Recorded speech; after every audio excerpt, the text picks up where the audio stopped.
Hello दोस्तों, कैसे हैं आप सब लोग। उम्मीद करता हूं काफ़ी अच्छे होंगे। तो दोस्तों, आज के इस वीडियो के अंदर हम रिव्यू करेंगे व्रज स्टील एंड आयरन्स का आईपीओ, जो कि 26 जून से लेकर 28 जून के बीच में ओपन रहेगा। आज है तारीख 26 जून, मतलब ये आईपीओ ओपन हो गया है। तो सबसे पहले इसका ग्रे मार्केट का प्रीमियम और एंकर लिस्ट के बारे में जानेंगे, फिर इस कंपनी की डिटेल्स के बारे में जानेंगे। इससे हमें इसके फ्यूचर का पता चल पाएगा, इसका सेक्टर कैसा है वो पता चल पाएगा। फिर इसके फाइनेंशियल्स और फंडामेंटल्स के बारे में जानेंगे, मतलब कंपनी प्रॉफिट मेकिंग है या लॉस मेकिंग कंपनी है, और अपने जो भी कंपिटिटर्स वगैरह हैं उनसे सस्ती वैल्यूएशंस है या महंगी वैल्यूएशंस है।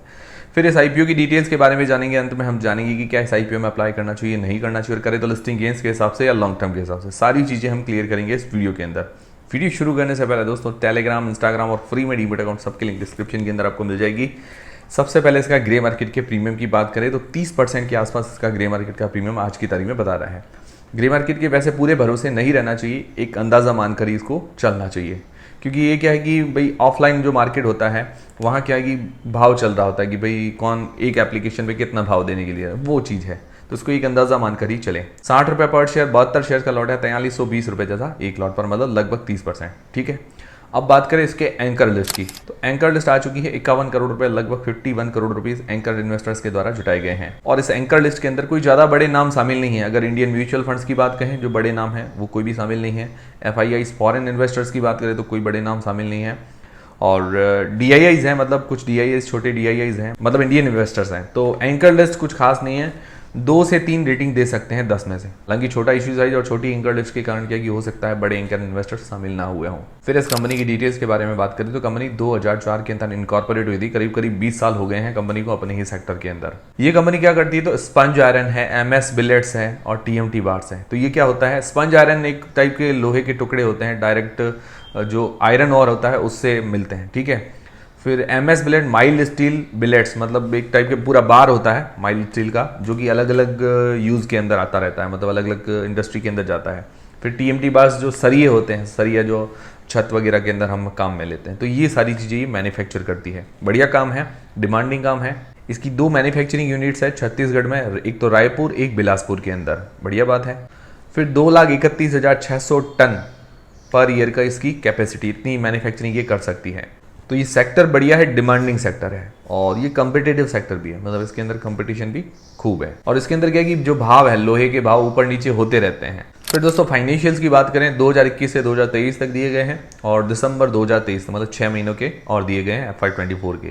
तो अगर इसके एसेट्स देखते हैं तो साल दर साल एसेट्स के अंदर अच्छी ग्रोथ देखने को मिल रही है। रेवेन्यू के अंदर भी साल दर साल बढ़िया ग्रोथ देखने को मिल रही है। रेवेन्यू 290 करोड़ से 517 करोड़ रुपए हुआ है, तो बढ़िया ग्रोथ है। प्रॉफिट इसका 11 करोड़ से 54 करोड़ रुपए हुआ है, मतलब FY21 से FY23 तक बढ़िया ग्रोथ है। और प्रॉफिट मार्जिन्स जो निकल कर आते हैं लगभग 10% से ऊपर के, मतलब FY23 तक देखे तब। फिर इसकी नेट वर्थ बढ़ी है, इसके हाथ में रिजर्व कैश भी बढ़े हैं और इसके हाथ में भी जो रिजर्व्स हैं 162 करोड़ रुपए के, और इसके ऊपर जो बोरोइंग्स उधारी है लगभग 49 करोड़ रुपए के आसपास की।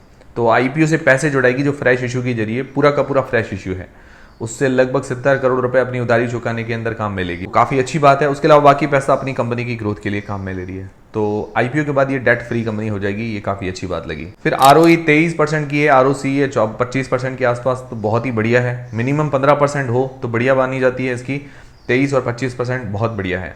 तो फाइनेंशियली और फंडामेंटली स्ट्रॉन्ग कंपनी नजर आ रही है। फिर पीयर कंपैरिजन इसका करें, इसका पी 9.48 का निकल कर आता है और इसका रेवेन्यू है 2023 के अंदर 517 करोड़ रुपए का।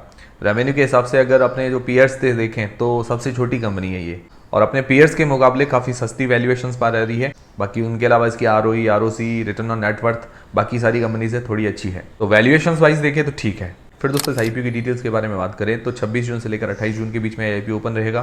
फेस वैल्यू है इसकी 10 रुपये पर शेयर। प्राइस में रखा गया 195 रुपये से लेकर 207 रुपये के बीच में। 72 मतलब 72 शेयर्स का ये लॉट है। इसका इश्यू साइज है 171 करोड़ रुपए का पूरा फ्रेश इश्यू है। कंपनी अपना डेट पे करेगी, कंपनी के जो भी इसकी मैन्युफैक्चरिंग फैसिलिटीज़ है उनके ग्रोथ के लिए पैसा काम में लेने वाली है। बाकी general corporate purpose, working capital सब में काम में लेने वाली है। तो काफ़ी अच्छी बात लगी, पूरा का पूरा फ्रेश इश्यू है, मतलब प्रमोटर अपनी कोई भी हिस्सेदारी सेल नहीं कर रहा है। ये मुझे सबसे अच्छी बात लगती है कि पूरा का पूरा फ्रेश इश्यू होता है, क्योंकि छोटी कंपनी है तो शुरुआत से ही क्या है कि वो मतलब पकड़ बना के बैठी है, तो वो काफ़ी अच्छी बात है। प्रमोटर की होल्डिंग अगर अच्छी होगी तो अदर इन्वेस्टर्स को भी ज़्यादा विश्वास आएगा। फिर लिस्टिंग डेट है 3 जुलाई को। ये होगी सारे आईपीओ की डिटेल्स। अब मेन सवाल ये आता है कि क्या इस आईपीओ में अप्लाई करें या नहीं करें, और करें तो लिस्टिंग गेंस के हिसाब से या लॉन्ग टर्म के हिसाब से। उससे पहले आपके पास या आपके फैमिली मेंबर्स में किसी के पास डीमेट अकाउंट नहीं है, बिल्कुल फ्री में डीमेट अकाउंट खुलवाने की लिंक डिस्क्रिप्शन के अंदर मिल जाएगी। एंजल वन के साथ खुलवा सकते हैं बिल्कुल फ्री में। अब लिस्टिंग गेंस के हिसाब से तो जीएमपी देखिए अभी 30% के आसपास तो बढ़िया है, पर जीएमपी के पूरे भरोसे नहीं रहना चाहिए। दूसरी चीज़ है एंकर लिस्ट। एंकर लिस्ट ठीक ठाक आई है, क्योंकि छोटा इश्यूज है जिस कारण बड़े एंकर्स हो सकता है शामिल नहीं हुए हो। और बात करें सब्सक्रिप्शन की, तो अभी पहला दिन है, तो दूसरे दिन के सब्सक्रिप्शन का वेट करना चाहिए। अभी हमें जल्दबाजी नहीं करनी चाहिए, ठीक है। बाकी ओवरऑल ठीक कंपनी नजर आ रही है अभी, पर हमें वेट करना चाहिए। कल मैं फाइनल डिसीजन का वीडियो भी दे दूंगा। अब लॉन्ग टर्म के हिसाब से अगर देखें तो पॉजिटिव्स और नेगेटिव्स दोनों ही देख लेते हैं। तो पॉजिटिव में देखें तो सेक्टर बढ़िया है, ये डिमांडिंग सेक्टर है। उसके अलावा इसके फाइनेंशियल्स अच्छे हैं और रेवेन्यू प्रॉफिट के अंदर अच्छी ग्रोथ है। डेट है वो अपना पे कर लेगी, आईपीओ के बाद डेट फ्री कंपनी हो जाएगी। फंडामेंटली स्ट्रांग है, आरओई आरओसी वगैरह बढ़िया है। वैल्यूएशंस अच्छी है अपने पीयर्स के मुकाबले, मतलब महंगी नहीं है, सस्ती वैल्यूएशंस लेके आ रहे हैं। फिर पूरा का पूरा फ्रेश इश्यू है, अपना डेट पे कर रहे हैं, कंपनी की ग्रोथ के लिए पैसा काम में ले रहे हैं, ये भी अच्छी बात लगी।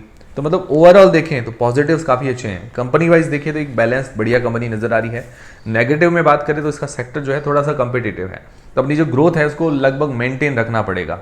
तो ये थोड़ा चैलेंज है आगे लिए, मतलब नेगेटिव नहीं है, एक चैलेंज है। तो लगातार ग्रोथ मेंटेन रखेगी तो मुझे लगता है इसकी डिमांड अच्छी रह सकती है। दूसरा नेगेटिव है कि एंकर लिस्ट अगर कुछ और बड़े नाम होते तो और बढ़िया बात होती, सोने पे सुहागा हो जाता। बट मुझे लगता है ज़्यादा चिंताजनक बात नहीं है और ये कंपनी ओवरऑल अच्छी नज़र आ रही है। इस कंपनी को देख के मुझे भी अट्रैक्शन थोड़ा लग रहा है कि भी लॉन्ग टर्म लिस्टिंग है, दोनों के हिसाब से बढ़िया है। बट अभी मैं वेट करूंगा, मैं भी दूसरे दिन का सब्सक्रिप्शन वगैरह देख के आखिरी दिन ही अप्लाई करने का सोचूंगा, क्योंकि थोड़ा सा सेफ्टी के लिए अच्छी बात है ये। और मैं डिसीजन आपको दे दूंगा।